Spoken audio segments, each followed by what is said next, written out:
8월 첫째 주 주일 예배 나오신 모든 성도님들을 환영하고 축복합니다.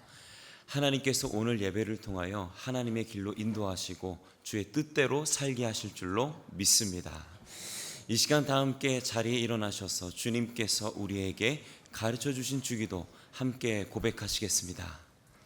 하늘에 계신 우리 아버지여, 이름이 거룩히 여김을 받으시오며 나라가 임하시오며 뜻이 하늘에서 이루어진 것 같이 땅에서도 이루어지이다. 오늘 우리에게 일용할 양식을 주시옵고 우리가 우리에게 죄 지은 자를 사하여 준 것 같이 우리 죄를 사하여 주시옵고 우리를 시험에 들게 하지 마시옵고 다만 악에서 구하시옵소서. 나라와 권세와 영광이 아버지께 영원히 있사옵나이다. 아멘.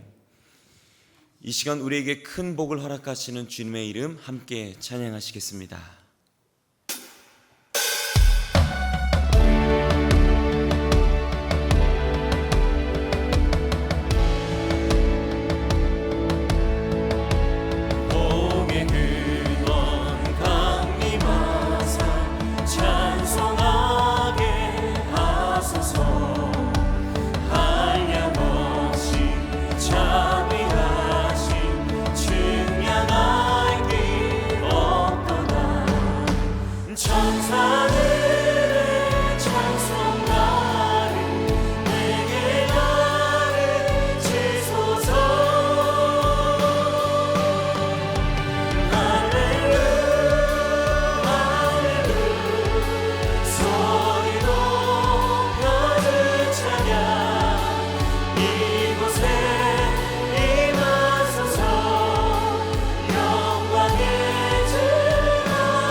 함께 자리에 앉으시겠습니다. 이 시간 기도하실 때 우리를 대표해서 조영실 집사님 대표 기도해 주시겠습니다. 사랑의 하나님 아버지, 한 주간도 저희를 지켜주시고 보호해 주셔서 주의 전에 나와 예배 드리게 하심을 감사드립니다. 온 마음과 정성을 다해 하나님을 찬양하며 경배하오니 저희 예배를 받아주시고 충만한 은혜로 채워주시옵소서.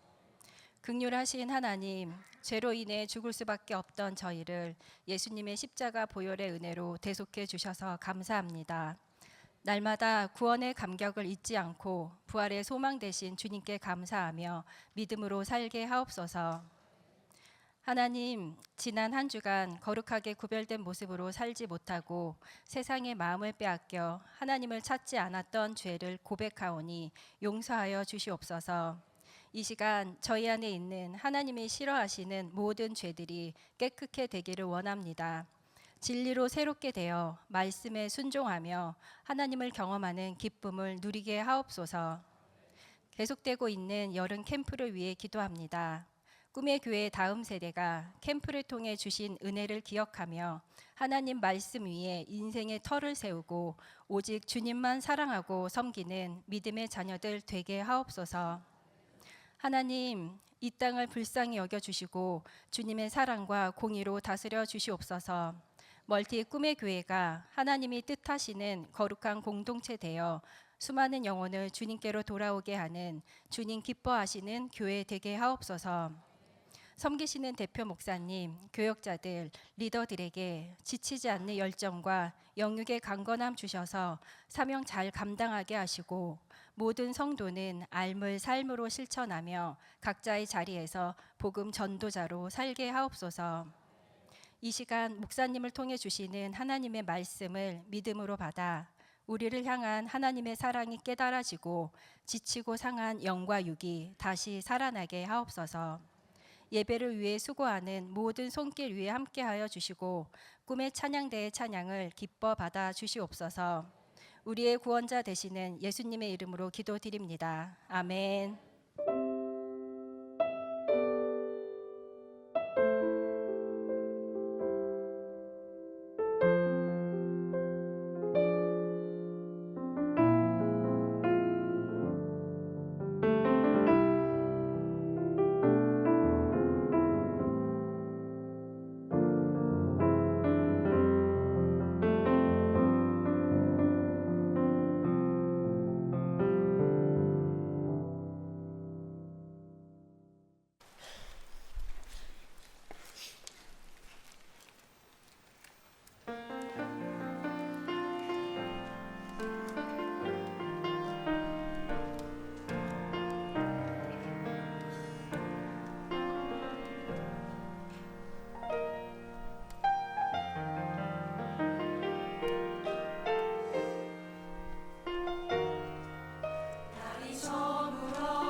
이 시간 우리 함께 찬양하실 때 우리를 통하여 하나님의 일을 이루시며 우리에게 새 힘을 허락하시는 주님을 바라보면서 함께 찬양하시겠습니다.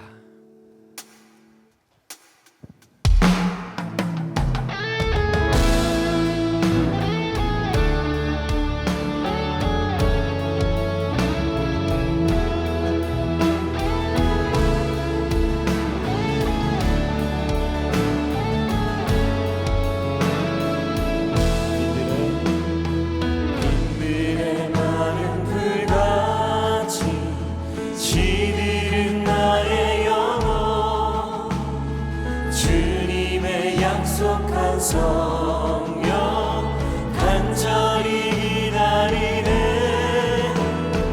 가물어 메마른 땅에 단비를 내리시듯 성령의 단비를 부어 새 생명 주옵소서.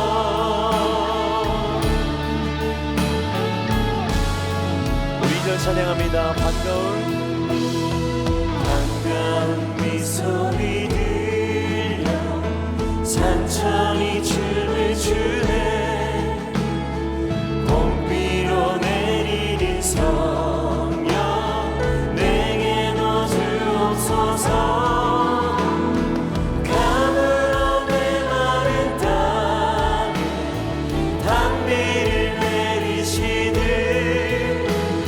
성령의 단비를 부어 새 생명 하늘문 여소서. 하늘문 여소서. 주의 뜻 이루게 성령님 오소서. 이 땅 한 번 더. 하늘문 여소서. 하늘문 여소서. 주의 뜻 이루게 성령님 오소서.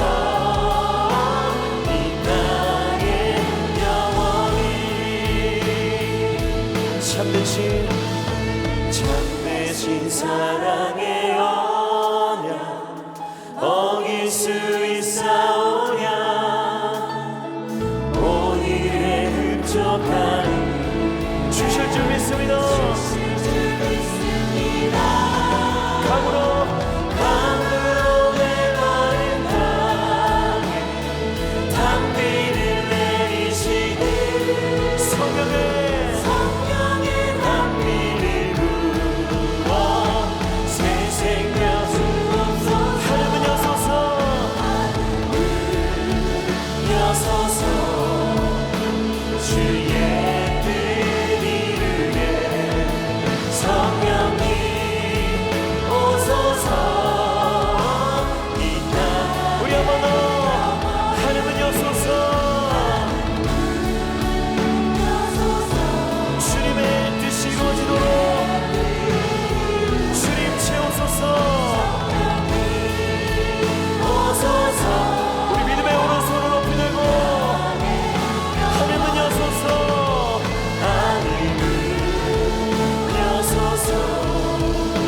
주의 뜻 이루게 아멘. 성령님 오소서. 우리 한 번 더 찬양합니다. 하늘문 여소서. 오 주님.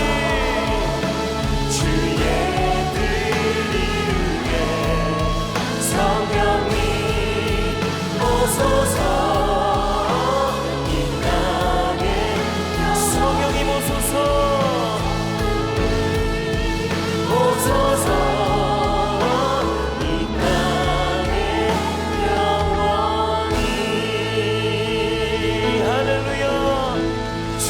이루어질 줄로 믿습니다. 할렐루야.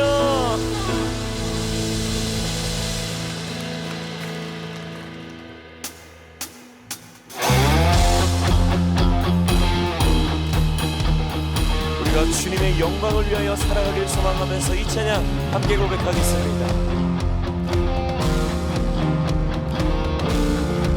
찬양합니다. 온 세상 위하여 세상 위하여 나 복음 전하리. 만 백성 모두 나와서 주 말씀 들으라.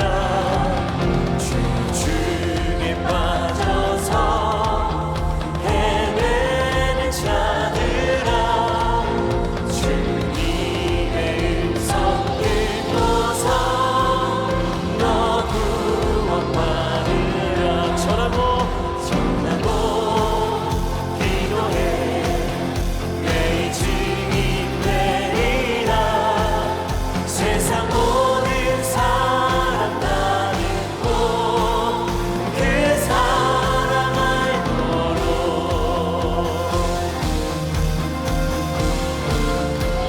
찬양합니다. 온 세상 위하여, 세상 위하여 이 복음 전하리. 저 죄인 회개하고서 주 예수 믿으라. 세상 구하려 주 돌아가신 것 나 증거하지 않으면 그 사랑 전하고 기도해 매일 증인 되리라. 세상 모든 사람 나는 우리의 열정으로 3년을 찬양합니다. 온 세상 위하여 주님의 임하니. 주 예수 이름 힘입어 이 복음 전하자. 먼 곳에 우리가 교회가 되어 주님의 나라를 증거합니다. 어느 곳에 있든지 늘 찬양합니다. 전하고 기도해 매일 증인 되리라. 세상 모든 사람 나는 그 사랑 전하고 기도해 매일 증인 되리라. 세상 모든 사람 나는 그 전하고 기도해 매일 증인 되리라. 세상 모든 사람 나는 그 사랑 알고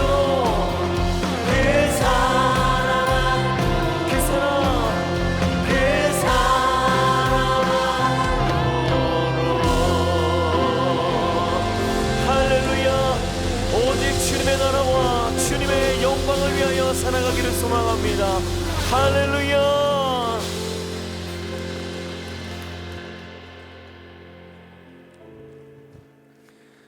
그렇게 우리가 참 힘들고 어려울지라도 끝까지 주님의 영광을 위하여 살아가는 하나님의 자녀가 되기를 소망합니다. 우리가 몸은 것이 변화되고 또 우리를 통하여 하나님의 뜻이 이루어지는 것을 우리가 보고 경험하기를 소망하면서 우리 이 찬양 한 번 더 고백하시겠습니다.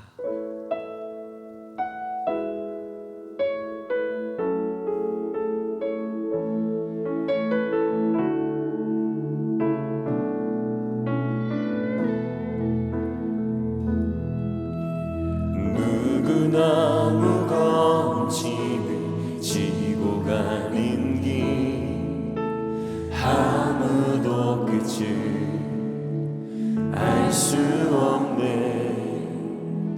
사랑의 노래는 점점 희미해지고 내일의 두려움 넘치지만 나는 오늘도 가네. 우리 한 번 더 누구나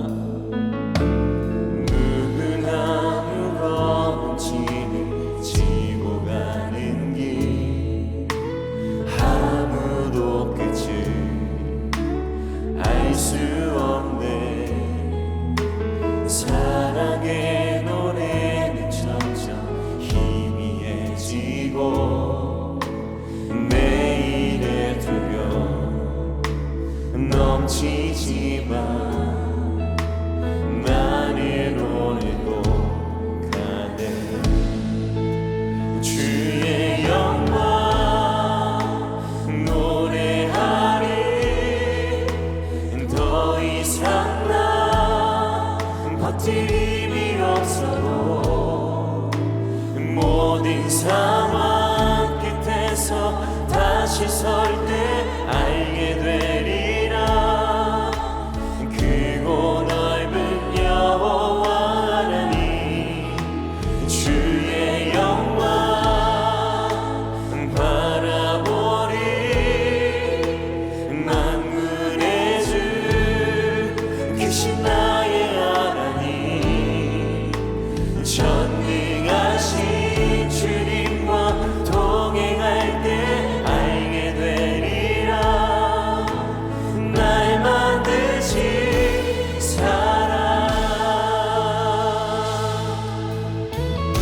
한 번 더. 누구나 무거운 짐을 지고 가는 길 아무도 끝을 알 수 없네. 사랑의 노래는 점점 내일의 두려움 넘치지마. 내일의 두려움 넘치지마.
사랑하는 주님, 감사를 드립니다. 날은 무덥지만 주님을 향한 그 열정이 무더위보다 더 크기에 오늘도 예배의 자리에 나왔습니다. 교회 나오는 길이 때로는 불편하고 때로는 힘들지만 주님을 예배하는 기쁨을 누구보다도 잘 알기에 이 시간도 주님을 사모하는 마음으로 주님 앞에 나와 찬양드리며 기도드리며 예배자로 나아갑니다. 사랑하는 주님께서 주님을 사랑하고 사모하는 주의 백성들 위해 함께하여 주시어서 이 시간 말씀 속에서 은혜가 되게 하시고 말씀을 통하여 하늘의 능력을 덧입으며 하나님의 귀한 사역자로서 온전하게 세워질 수 있는 복된 시간 되도록 인도하여 주옵소서. 예수 그리스도 이름으로 감사드리며 기도드리옵나이다. 아멘. 할렐루야. 네, 대표 목사님께서는 2주간 이렇게 설교를 쉬시면서 영적 재충전의 시간을 가지고 계십니다. 우리 대표 목사님을 위해서도 이렇게 기도해 주시는 그러한 우리 믿음의 성도들 되셨으면 좋겠습니다. 이 시간 우리 모두 자리에서 일어나실까요? 가져오신 성경책 드시고 우리 꿈의 교회 공동체에 하나님의 말씀에 대한 신앙의 고백을 저와 성도님들이 하시도록 하겠습니다. 성경은 살아계신 하나님의 말씀입니다. 성경은 살아계신 하나님의 말씀입니다. 오늘 우리에게 말씀하여 주옵소서. 오늘 우리에게 말씀하여 주옵소서. 우리가 듣고 행하겠나이다. 우리가 듣고 행하겠나이다. 아멘. 오늘 우리에게 주시는 하나님의 말씀은 사도행전 18장 1절로 4절 그리고 18절 말씀입니다. 저와 성도님들이 번갈아가며 교독으로 말씀을 보시고 18절 마지막 절은 같이 합독하도록 하겠습니다. 그 후에 바울이 아덴을 떠나 고린도에 이르러 아굴라라 하는 본도에서 난 유대인 한 사람을 만나니 글라우디오가 모든 유대인을 명하여 로마에서 떠나라 한 고로 그가 그 안에 브리스길라와 함께 이달리아로부터 새로 온지라 바울이 그들에게 가매 생업이 같음으로 함께 살며 일을 하니 그 생업은 천막을 만드는 것이더라. 안식일마다 바울이 회당에서 강론하고 유대인과 헬라인을 권면하니라. 바울은 더 여러 날 머물다가 형제들과 작별하고 배 타고 수리아로 떠나갈새 브리스길라와 아굴라도 함께 하더라. 바울이 일찍이 서원이 있었으므로 겐그라에서 머리를 깎았더라. 아멘. 우리 옆에 분들과 은혜 많이 받으세요. 인사 나누고 자리에 앉으시겠습니다. 지난주에 착한 헌금을 이렇게 하시면 수현금으로 이렇게 사용하겠다라고 광고를 하였는데 우리 멀티 꿈의 교회 공동체가 함께 마음을 모아 주시어서 약 4천여만 원의 헌금이 모여서 옥성교회와 청량교회 그리고 우리 멀티 꿈의 교회 성도님들 11가정을 이렇게 도울 수 있었습니다. 우리 성도님들의 귀한 헌신에 감사의 마음을 드립니다. 작은 정성이 이렇게 마중물이 되어가지고 교회가 다시 일어서고 성도 가정이 다시 회복될 수 있다라고 하면 이것보다 더 큰 기쁨이 우리에게 어디 있겠습니까?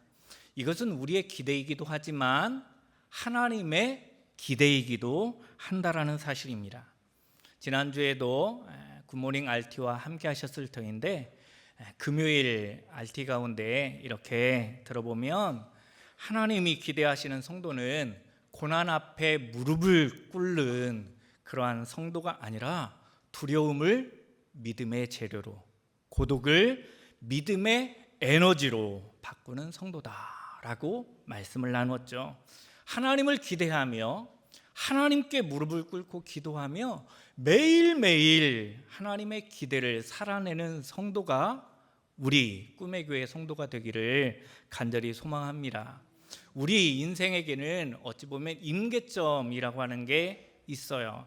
임계점이라고 하는 게 뭔가요? 물을 끓인다고 할 때 물이 끓다 보면 액체였던 이 물의 성질이 기체로 바뀌게 되는 그 시점을 임계점이라고 얘기하잖아요.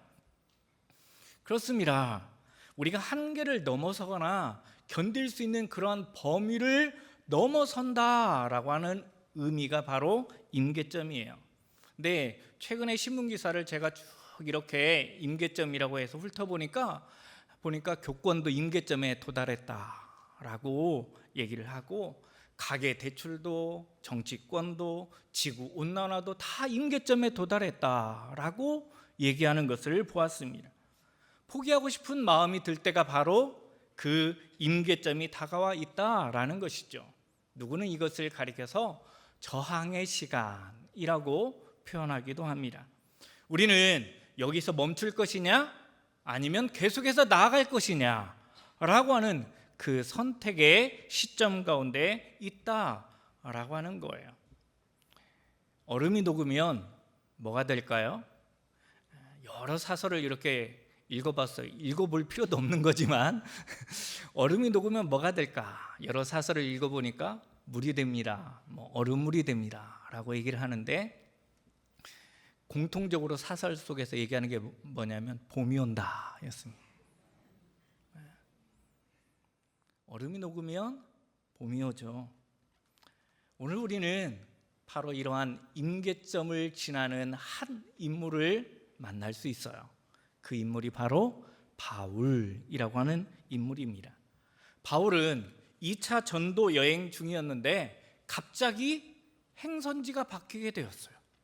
뿐만 아니라 그 행선지가 바뀌어서 가다 보니까 계속해서 핍박이 있고 또한 고난이 더해지고 하다 보니까 마치 계속해서 떠밀려가는 그런 형국이 되어져 버린 것이죠. 나중에 가서는 그 무엇도 기대할 수 없는 그런 상황에 이르게 된 거예요. 오늘 사도행전 18장의 말씀은 고린도에서 일어난 그러한 일을 기록하고 있는데요. 고린도에 오기까지의 여정을 우리가 매일 아침에 RT를 했으니까 한번 생각해 보시기 바랍니다. 빌립보라고 하는 지역에서 무슨 일이 있었죠? 점치는 귀신 들린 여종을 고쳐 주었다가 신나게 두들겨 맞았죠. 그리고 깊은 감옥에 갇혔습니다. 그리고 그 다음 날 풀려나죠. 풀려나면서 무슨 요구를 받아요? 빌립보를 떠나라 라고 하는 그런 요구를 받아요. 강제적으로 빌립보를 떠나게 된 거죠. 그래서 도착한 곳이 어디입니까? 데살로니가라고 하는 곳이에요. 데살로니가는 어떠한 곳입니까? 마게도냐라고 하는 이 지역의 수도입니다. 그런데 이 데살로니가에서는 무슨 일을 당하죠? 내란 선동죄로 고소를 당해요. 뿐만 아니라 폭동과 핍박으로 인해 가지고 야음을 틈타서 70여 킬로미터 떨어진 베레아로 도망을 칩니다. 베레아에서는 어떠한 일이 벌어지죠? 이 데살로니가에 있던 이 폭도들이 바로 이 베레아까지 쫓아와 가지고 바울은 몸을 제대로 추스를 틈도 없이 홀로 아덴이라고 하는 아테네로 도망을 치죠. 그 아덴에서는 어떠한 일이 벌어집니까? 아덴에서는 그 어떠한 핍박도 없었어요. 그 어떠한 폭동도 없었습니다. 폭력적인 그러한 행사도 없었어요. 그런데 이것만 없었느냐? 복음의 반응도 없었어요. 사람들은 무관심과 조롱만 할 뿐이었다라는 것이에요. 그래서 바울이 이 아테네에서 흘러 들어가는 곳이 어디입니까? 홀로 들어가는 곳이 바로 오늘 본문의 고린도라고 하는 도시예요. 고린도라고 하는 지역은 어떠한 도시입니까? 고린도라고 하는 도시는 항구 도시로 우리에게 알려져 있어요. 특별히 고린도 하면 뭐가 떠오르느냐면 바로 포세이돈이라고 하는 신과 아프로디테라고 하는 신이 떠오릅니다. 바로 포세이돈을 섬기고 또한 아프로디테를 섬기는 그러한 도시였다라는 것이죠. 사치와 성적 문란이 극에 달했던 그러한 도시입니다. 아프로디테가 뭐죠? 사랑의 비너스 이거죠. 그잖아요. 오늘날까지도 사람들이 많은 여인들이 추앙하는 그러한 모습이 바로 아프로디테 아니겠습니까? 처음부터 고린도라고 하는 이 지역을 바울이 계획하고 있었을까요? 아닙니다. 지금까지의 과정을 말씀드렸지만 떠밀려 온 것이었다라는 거예요. 떠밀려 오다 보니까 육체적으로 얼마나 힘들었을까요? 뿐만 아니라 복음을 전할 때마다 폭도들을 만나고 괴롭힘을 당하고 어려움을 당하니까 영적으로 얼마나 지쳤을까요? 바울이 고린도 교회 성도들에게 보내는 이 편지를 보면 바울의 심적인 상태를 알 수 있어요. 아덴에서 고린도로 왔을 때 바울의 심정은 연약하고 두렵고 심히 떨렸다라고 고린도전서 2장 3절에 말씀하여 주고 있어요. 뿐만 아니라 4장에 가서 보게 되면 굶주리고 목마르고 헐벗고 매맞고 정처 없이 떠돌아다녔다라고 고백하고 있습니다. 뿐만 아니라 더 나아가서 보게 되면 이 세상의 쓰레기처럼 인간의 찌꺼기처럼 살았다라고 바울은 고백하고 있습니다. 하지만 그런 바울이 고린도 교회 성도들에게 이러한 고백도 하고 있어요. 한번 같이 한번 읽어보실까요? 고린도후서 1장 5절입니다. 같이 읽겠습니다. 그리스도의 고난이 우리에게 넘친 것 같이 우리가 받는 위로도 그리스도로 말미암아 넘치는도다. 아멘. 6절은 이렇게 얘기합니다. 우리가 환난 당하는 것도 너희가 위로와 구원을 받게 하려는 것이요, 우리가 위로를 받는 것도 너희가 위로를 받게 하려는 것이니 이 위로가 너희 속에서 역사하여 우리가 받는 것 같은 고난을 너희도 견디게 하느니라.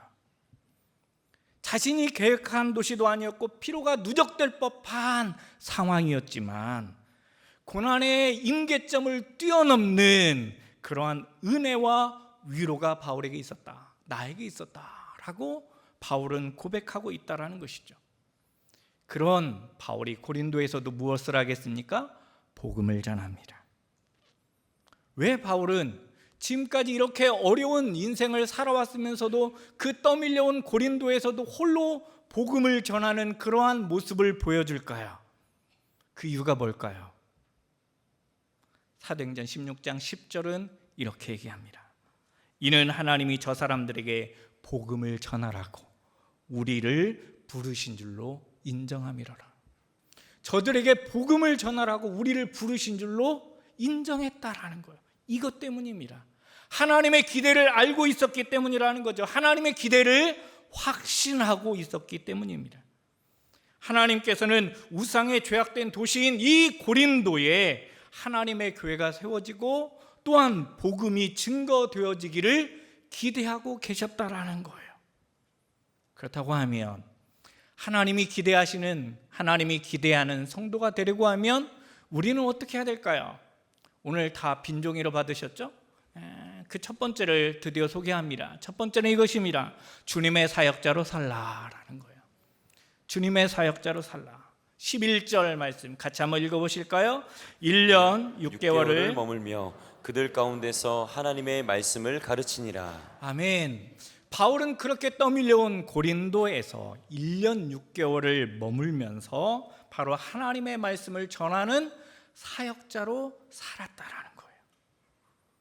이 주님의 사역자로 살기 위해서 다 아시겠지만 사역자라고 하는 단어를 우리가 좀 생각해 볼 필요가 있어요. 고린도전서 3장 5절 말씀에 보면 바울이 직접 언급하는 사역자가 나와요. 제가 읽겠습니다. 그런즉 아볼로는 무엇이며 바울은 무엇이냐? 그들은 주께서 각각 주신 대로 너희로 하여금 믿게 한 사역자들이니라. 이렇게 직접적으로 표현하고 있어요.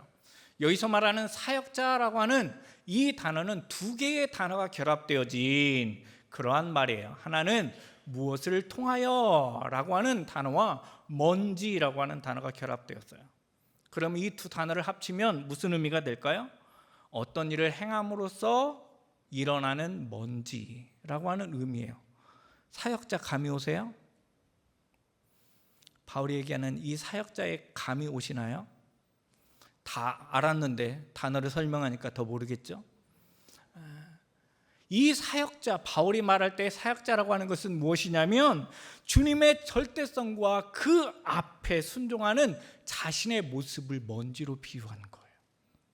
또 하나 이렇게도 해석할 수 있습니다. 먼지가 날리도록 열심히 헌신하는 모습, 바로 이게 사역자라는 거예요. 그래서 성경은 사역자라는 단어를 사용하기도 하지만 또 다른 성경 속에서는 사역자 대신에 무슨 단어를 쓰냐면 일꾼이라고 하는 단어를 씁니다.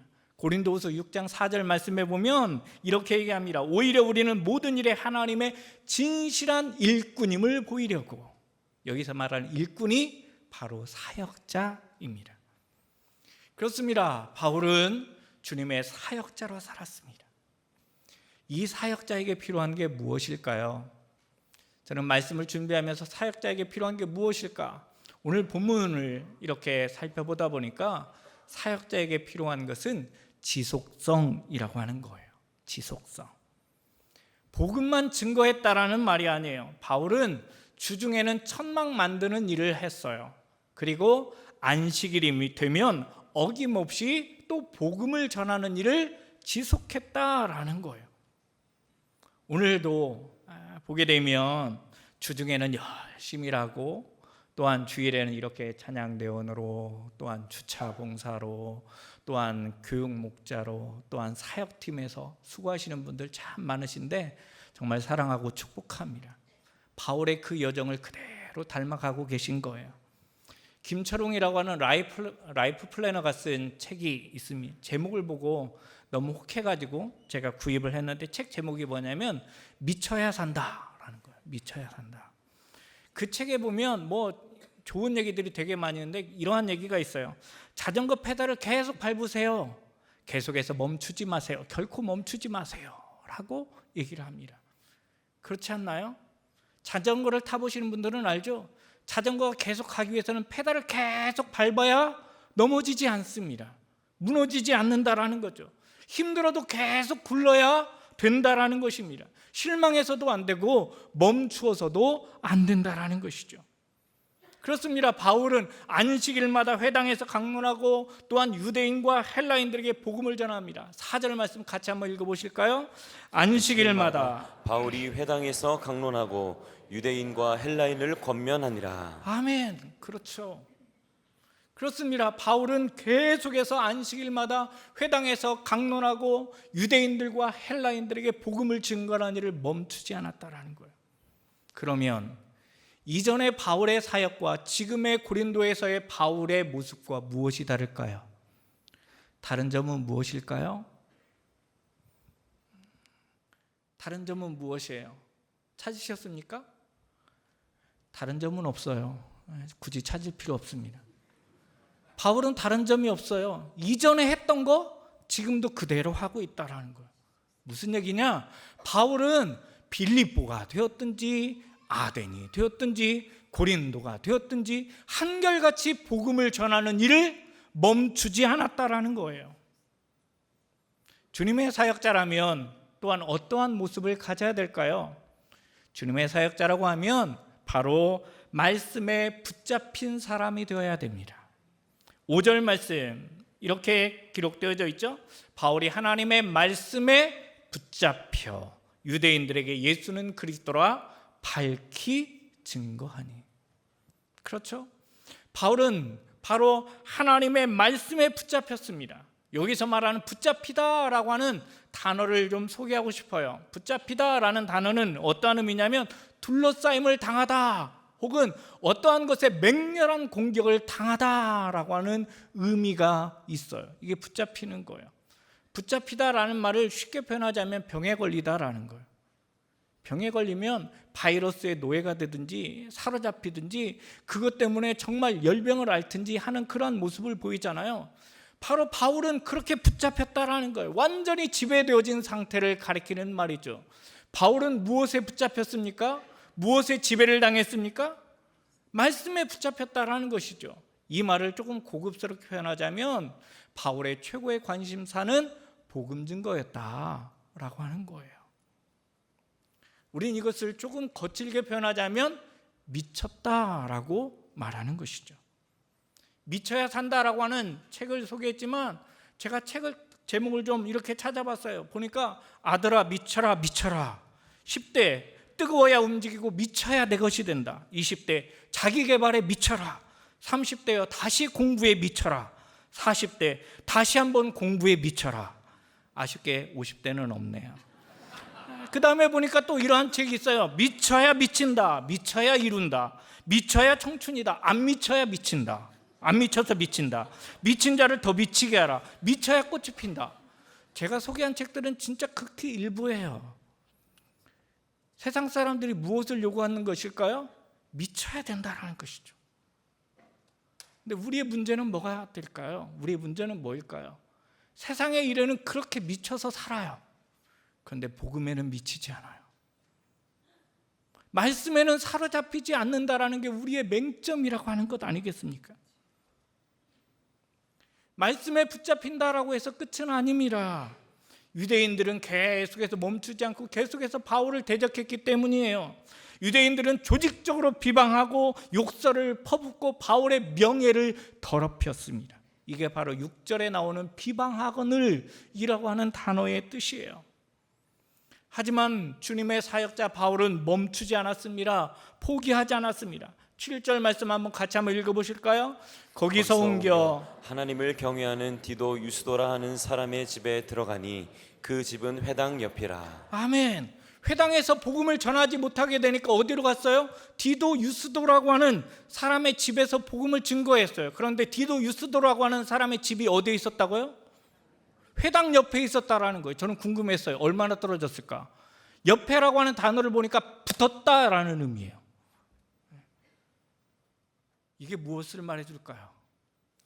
저는 이걸 이렇게 해석합니다. 바울이 미치니까 유대인들이 미칠 지경이 되었다. 그러지 않았을까요? 바울이 복음에 미치니까 바울을 이러지도 못하고 저러지도 못하는 유대인들이 미칠 지경이 되었다라는 거예요. 거기에 더해서 더 놀라운 성경의 역사가 있습니다. 8절. 또 회당장 그리스도가 온 집안과 더불어 주를 믿으며 수많은 고린도 사람도 듣고 믿어 침례를 받더라.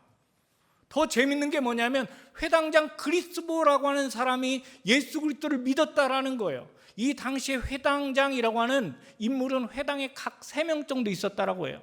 그런데 앞에 생각해 보세요. 회당에서 쫓겨났어요. 회당에서 복음을 증거하지 못하게 했어요. 그런데 회당장 옆집에 바로 교회를 차렸어요. 뿐만 아니라 회당장 그리스도가 예수님을 믿는 놀라운 역사가 일어났다라는 거죠. 뿐만 아니라 고린도 지역의 수많은 사람들이 복음을 듣고 침례를 받게 되는 놀라운 역사가 일어났다라는 거예요.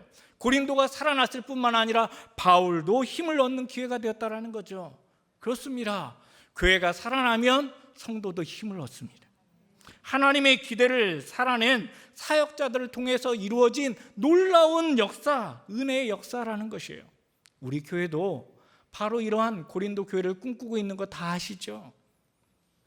교회 다시 꿈꾸다라고 하는 책에 보면 이렇게 얘기합니다. 모든 성도는 하나님을 섬기기 위해 부름을 받은 하나님의 사역자입니다. 모든 성도는 하나님이 자신에게 주신 시간과 재능과 물질과 은사와 열정을 사용해 하나님의 나라를 확장하는 사역자로 살아야 합니다. 여기서 말하는 열정이 뭐예요? 미치다 아니겠습니까? 여기서 말하는 열정이 뭐예요? 붙잡히다 아니겠습니까? 저는 2부 예배에 참여한 사랑하는 성도님들 모두가 다 붙잡힌 성도님들이 되시기를 바랍니다. 어디에 있든지, 내가 빌립보에 있든지 아덴에 있든지 어느 곳에 있든지 고린도에 있든지 내 자리를 탓하지 말고 이곳이 바로 내가 하나님의 사역자, 주님의 사역자로 살아야 되는 곳이구나 라는 것을 깨닫고 그렇게 살아내시기를 소망합니다. 하나님의 말씀에 붙잡힌 바 되어진 주님의 사역자가 되시기를 예수님의 이름으로 축원드립니다. 그렇다고 하면 우리가 두 번째로 나가야 됩니다. 그건 무엇이냐? 하나님이 기대하시는 성도가 되려면 복음의 동역자가 되라라는 것이에요. 2절 말씀에 가서 보게 되면 아굴라라는 본도에서 난 유대인 한 사람을 만나니 글라우디오가 모든 유대인을 명하여 로마에서 떠나라 한 고로 그가 그 안에 브리스길라와 함께 이달리아로부터 새로 온지라 바울이 그들에게 감해라고 말하고 있습니다. 이 말씀과 로마서 16장 3절 같이 한번 읽어보실까요? 너희는 그리스도 예수 안에서 나의 동역자들인 브리스가와 아굴라에게 문안하라. 아멘. 바울이 이렇게 주님의 사역자로 멋지게 사역할 수 있었던 비결이 뭐냐? 그건 바로 복음의 동역자가 있었기 때문이라는 거예요. 브리스길라와 아굴라라고 하는 부부는 바울의 동역자였습니다. 동역자는 뭐예요? 함께 일하는 사람이에요. 그렇다고 같은 사무실에서 근무하는 사람을 우리는 동역자라고 하잖아요. 같은 사무실에서 근무하는 사람은 뭐예요? 동료죠. 혹 직장에서 내일 또 가가지고 동역자요 이렇게 얘기하면 오해할 수 있어요. 앞으로 동역자가 되기를 기대하는 마음으로 기도는 해야 되겠지만 동역자와 동료는 엄연히 뜻이 다릅니다. 하나님의 기대를 알고 함께 수고하고 고군분투하며 헌신하는 사람이 바로 동역자라는 거예요. 로마 황제가 추방령을 내림으로 말미암아 브리스길라와 아굴라는 로마에서 쫓겨나게 됩니다. 물질적으로 볼 때에는 이만저만한 재앙이 아니었습니다. 이 당시에 로마에서 추방당할 때 이 브리스길라와 아굴라 부부가 가지고 나온 게 아무것도 없었습니다. 그동안 모아놓은 재산도 다 놓고 나와야 했다라는 거예요. 빈털터리가 되어서 쫓겨난 것이에요. 그러나 이 추방령 때문에 바울을 만나게 되었고 부부의 인생이 달라졌다라고 하는 측면 속에서 보게 되면 축복인 것이죠. 바울에게도 마찬가지입니다. 가는 곳마다 박해와 핍박으로 인해 피로가 누적될 만한 상황이었지만 바로 브리스길라와 아굴라를 만남으로 말미암아 바울의 인생에도, 바울의 사역에도 꽃이 피는 놀라운 축복을 받았다라는 거예요. 바울이 의도했습니까? 아닙니다. 브리스길라와 아굴라가 계획했습니까? 아닙니다. 그러나 성령님의 인도하심 따라 이들이 복음의 동역자가 되었을 때에 놀라운 역사가 일어났다라는 거예요. 저도 2017년에 이렇게 전역을 하고 세상에 첫 발을 내딛게 되었는데 그 첫 발을 내딛는 게 은혜롭게도 세종이었습니다. 꿈의 교회에서 사역을 하게 된 거죠. 우리 성도님들도 마찬가지 아니겠습니까? 전국 각지에서 이렇게 살다가 추방령은 아니지만 세종까지 이렇게 오게 되었고, 특별히 우리 꿈의 교회에서 함께 신앙생활을 하게 된 것 아니겠습니까? 이 모든 게 다 뭐예요? 우리의 만남은 주님의 은혜이자 축복이라고 하는 것이죠. 분명한 것입니다. 첫 만남은 천막이라고 하는 그러한 공통분모였지만 천막은 곧 그리스도 예수 안에서로 바뀌게 됩니다. 그리스도 예수 안에서라고 하는 말은 무슨 의미냐면 예수 그리스도를 믿는다라고 하는 말이 되기도 하지만 예수 그리스도의 복음을 증거한다라고 하는 말이 그리스도 예수 안에서입니다. 그러니까 복음의 동역자가 되었다라고 하는 말씀을 우리에게 들려주고 있는 것입니다. 브리스길라와 아굴라는 복음의 동역자가 되어서 자신의 목숨까지도 내어놓는 그런 모습을 보여주고 있습니다. 로마서 16장 4절 말씀에 보면 그들은 내 목숨을 위하여 자기들의 목까지도 내놓았나니 라고 얘기해요.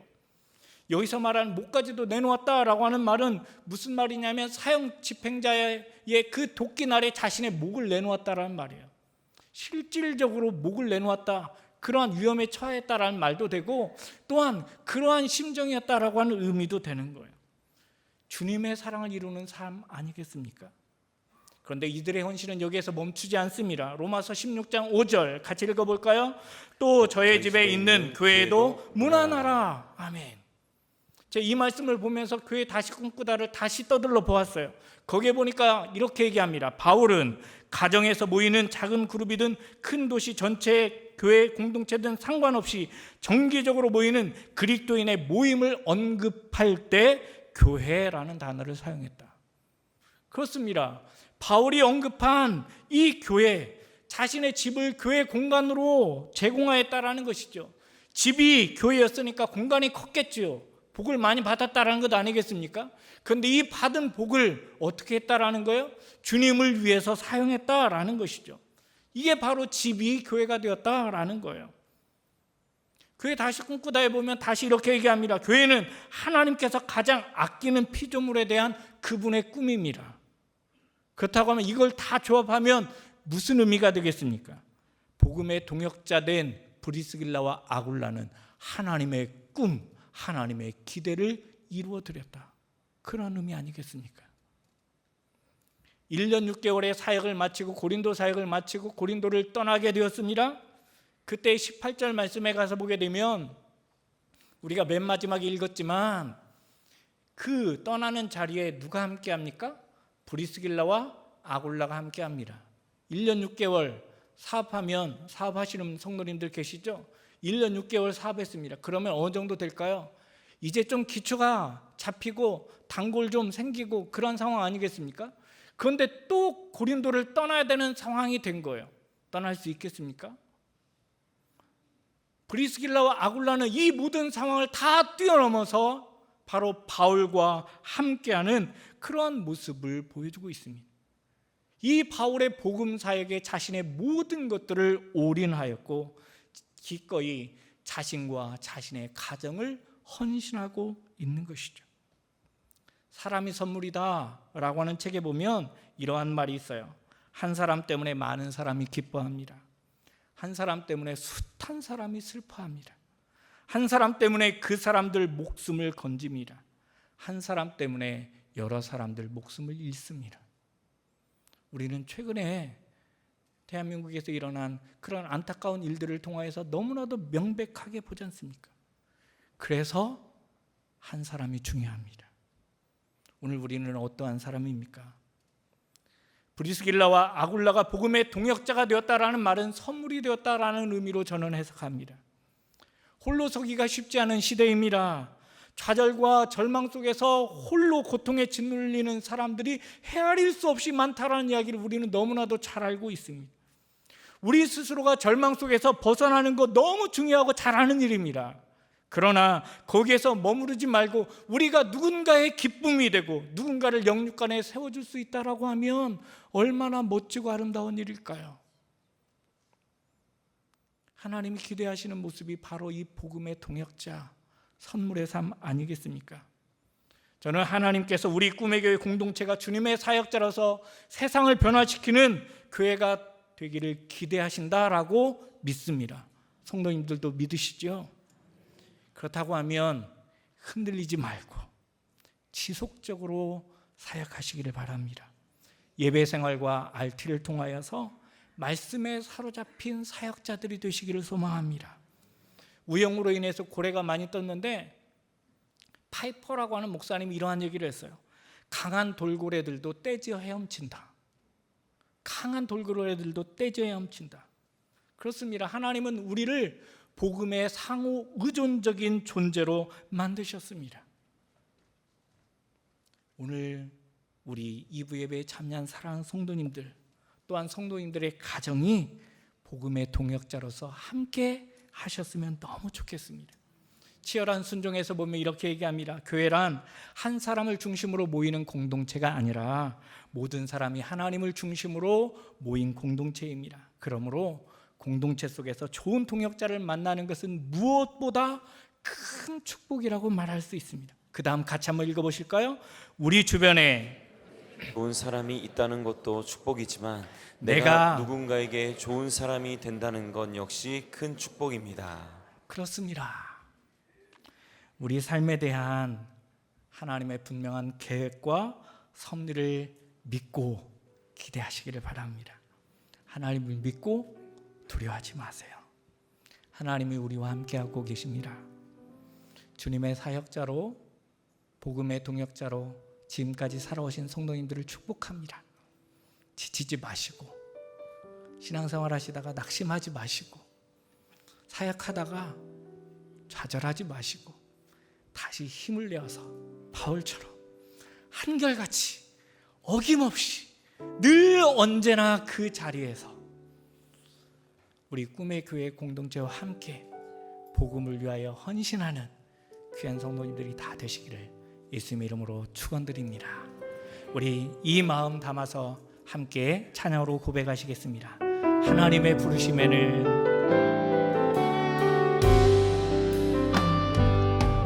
하나님의 부르심에는 후회하심이 없네. 내가 이 자리에 선 것도 주의 부르심이라. 하나님의 부르심에는 결코 실수가 없네. 나를 부르신 하나님의 신실하심을 믿네.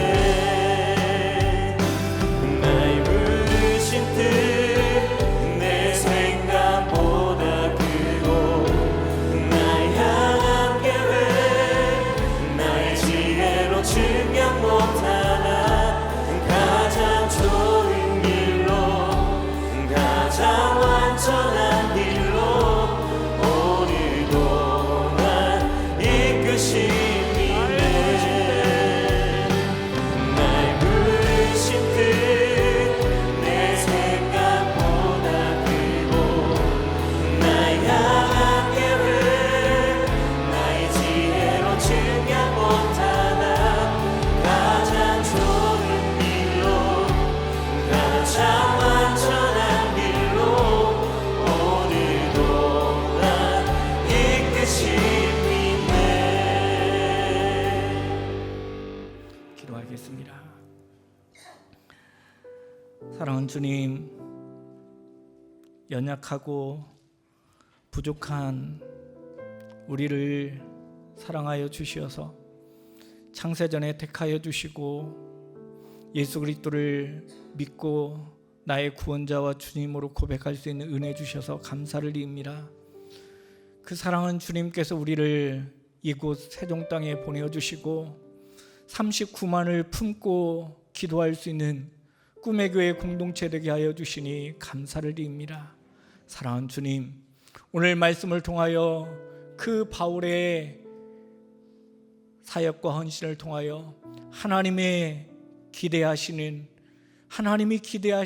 사람에 대해서 우리가 분명하게 깨달았사오니 오늘 우리도 하나님이 기대하시는 그 삶을 이루는 주님의 사역자, 복음의 동역자가 될 수 있도록 인도하여 주옵소서.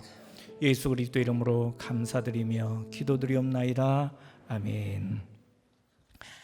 교회 소식을 몇 가지 전해드리겠습니다. 생명의 산 8호로 정기구독 하시는 분들 꼭 이렇게 1층 로비에서 찾아가시길 바라고요. 이번 주에는 우리 멀티꿈의 교회 목사님들과 전도사님이 매일 아침 묵상으로 찾아가시니까요, 아침마다 말씀과 함께 하시기를 바랍니다. 우리 멀티꿈의 교회 살리는 목자 세미나가 있습니다. 8월 26일 토요일 오전 10시부터 오후 5시까지 애터미 본사에서 이렇게 진행되어지는데, 우리 목자들께는 어제도 이렇게 카톡으로 신청 안내가 나갔을 거예요. 꼭 이렇게 나는 신청 안 해도 갈 거야 이렇게 하지 마시고 꼭 신청을 해주셔서 이렇게 준비하는 데 차질이 없도록 해주시면 감사하겠습니다. 앞서 설교 때도 말씀드린 것처럼 우리 멀티꿈의 교회가 마음을 모아서 착한 헌금으로 이렇게 폭우로 인해서 수혜를 입은 옥성교회와 청량교회에 2천만 원, 또한 공주 8분, 글로리 1분, 세종 2분 해가지고 11분의 성도님 가정을 도와드렸습니다. 작은 정성이 성도님들과 교회가 일어서는 놀라운 은혜가 되도록 헌금만 하지 마시고 기도의 동역자가 되어주시기를 바랍니다. 이번 주에는 우리 브릿지 청년부가 여름 캠프를 10일부터 12일까지 진행합니다. 기도해 주시기를 바라고요. 주방이 8월 20일까지 재충전을 위한 휴가 중에 있습니다. 간단한 샌드위치가 식당에서 판매되니까요, 원하시는 분들은 이렇게 이용하시면 되겠습니다. 그리고 소년부 여름 캠프가 8월 3일 4일 이렇게 양일간 은혜 가운데에 진행되었습니다. 기도해 주시고 또한 발렌티어로 교육 목자로 섬겨주신 성도님들께 감사의 말씀을 드립니다. 또한 그 8월 7일 내일부터 7일부터 비전 트립을 11가정이 이렇게 다녀오게 되어집니다. 비전 트립에 함께하는 가정을 위해서도 기도해 주시길 바라고요. 그리고 우리 요즘 대한민국이 너무 어수선하죠. 굉장히 어느 곳도 안전하지 못한 것만 같은 그런 불안이 있는 것 같은데, 교회 오실 때는 걱정하지 않으셔도 될 것 같습니다. 우리 드림보안관이 철통 방어를 하고 계시니까요. 드림보안관도 있고 저도 있습니다. 어설퍼 보여도 특전사와 특공연대에서 단련했으니까. 우리 대표 목사님도 얘기하라고 하시더라고요. 본인 헌병에서 가셨으니까 걱정하지 않으셔도 된다고. 걱정하지 마시고 예배에 참여하시면 은혜가 될 것 같습니다. 우리 모두 자리에서 일어나시겠습니다. 결단의 찬양 드리고 축도로 예배를 마치겠습니다.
지금은 우리 구주 예수 그리스도의 크신 은혜와 아버지 하나님의 극진하신 사랑하심과 보혜사 성령님의 교통하시고 인도하심이 하나님이 기대하시는 사람이 되겠노라고 다짐하고 돌아가는 이부 예배에 참여한 사랑하는 성도들 머리 위에, 또한 사랑하는 성도들이 드리고 바치고 헌신하는 그 모든 섬김과 예물과 정성 위에, 또한 우리 세종시와 조국 대한민국 위에 이제로부터 영원토록 함께 하시기를 간절히 축원하며 기도드리옵나이다. 아멘.